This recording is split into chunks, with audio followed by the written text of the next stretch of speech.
Hello and welcome to Valuechain News. I am Naomi Oleribe. First, the headlines.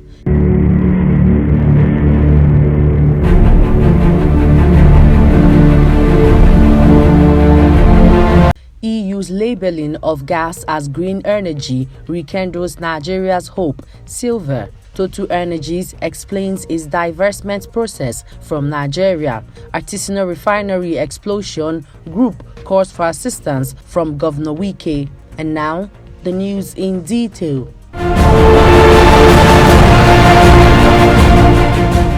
Minister of State for Petroleum Resources, Chief Timipre Silva, has disclosed that the European Union's decision to label natural gas resources as green energy has given Nigeria hope of successfully benefiting from its 207 trillion cubic feet of gas resources valued at over $803 trillion.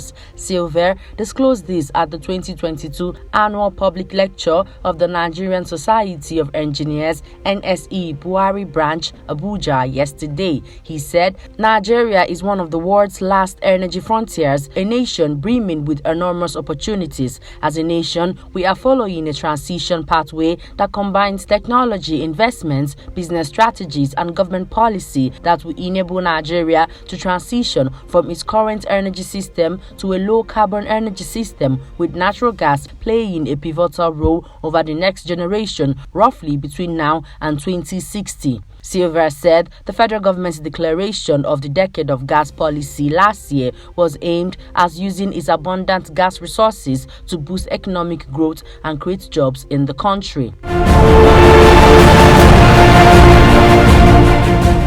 French energy giant Total Energies has attributed its plans to join the bandwagon of other oil majors and sell its stake in an onshore oil production joint venture in Nigeria to the disruption of local communities, which has become a source of great concern. The proposed divestment by Total Energies will be the latest in a series of similar actions by other international oil companies, IOCs, like Shell and ExxonMobil, who had both several months ago announced plans to divest from their Nigerian oil assets. This was made known by the Chief Executive Officer of Total Energies, Patrick Pouyanné, at an earnings conference call on Thursday, where he said that the French oil firm will put up for sale its 10% interest in a company operating 20 licenses onshore Nigeria. The licenses are being operated by another super major, Shell, which is also looking to divest Nigerian assets, as it has been reported that it was already considering bids from 4 indigenous oil firms for its 30% shareholding of the joint venture.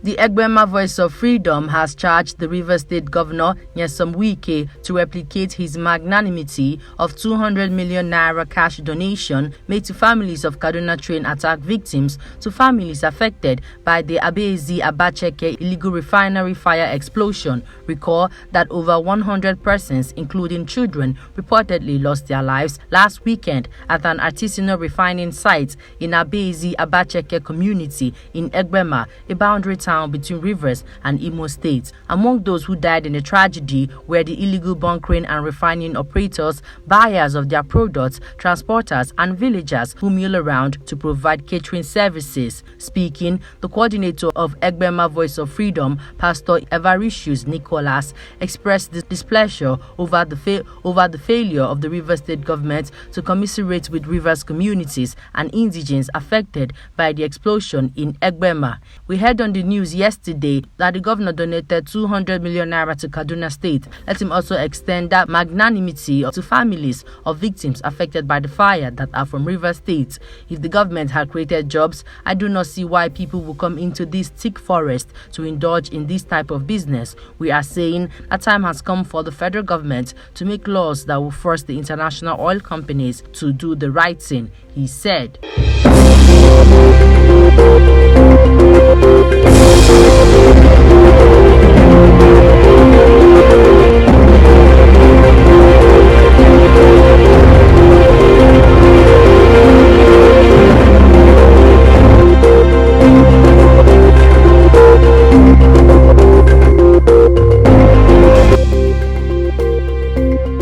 The The US has called on Libyan leaders to end the continued closure of oil sites and ports, stressing that such practice costs the country additional millions and risks an environmental disaster.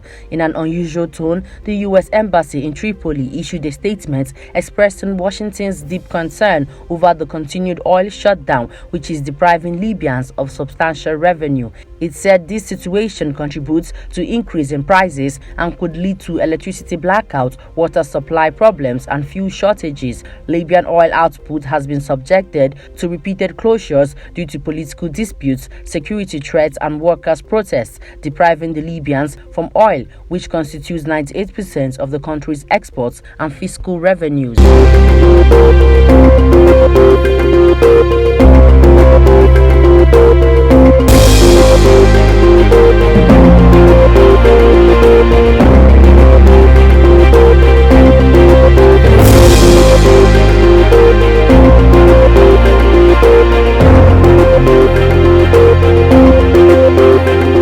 OPEC Plus is likely to stick to its existing deal and agree to another small output increase for June when it meets on May 5th, 6 sources from the producer group told Reuters on Thursday, even as Russia expects its output to shrink further. The Organization of Petroleum Exporting Countries OPEC and allies led by Russia, collectively known as OPEC Plus, has been unwinding record output costs in place since the COVID-19 pandemic took hold in 2020 under a deal reached in July last year.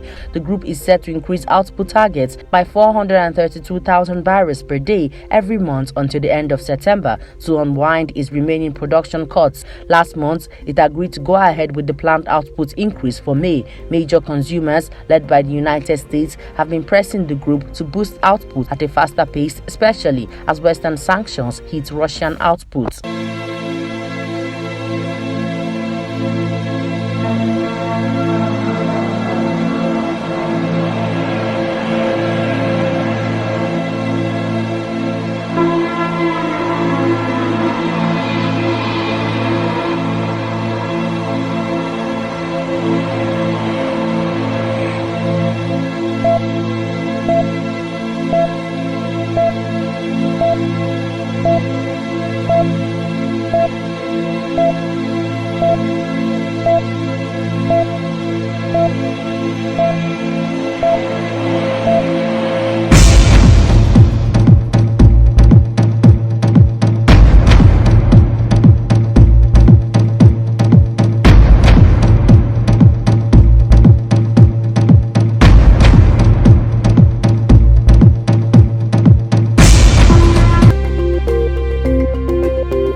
The International Monetary Fund (IMF) has warned Nigeria and other sub-Saharan countries against hunger-related social unrest as direct consequences of Russia's invasion of Ukraine, which, combined with inflation, rising debt, poses a major threat to economic growth in the region. This was contained in a Sub-Saharan Africa Regional Economic Outlook released in Washington, United States of America, yesterday. Africa is said to depend on Russia and Ukraine for about 50% of its wheat imports. The Director, African Department, Mr. Abebe Selassie, who virtually briefed the press, said food price increases will hurt the most vulnerable and may add to social tensions, particularly in fragile and conflict-affected states. Food security is already a critical issue across the Sahel. Finally, this is a crisis on top of another crisis, of course, one which threatens to compound some of the region's most pressing policy challenges, including the pandemics, social and economic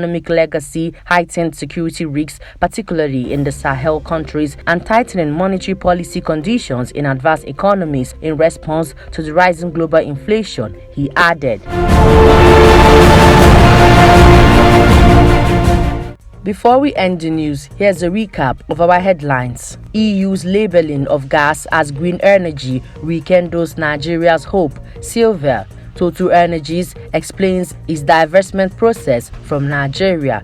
Artisanal refinery explosion, group calls for assistance from Governor Wike. And that's the news. I am Naomi Oleribe. Good evening.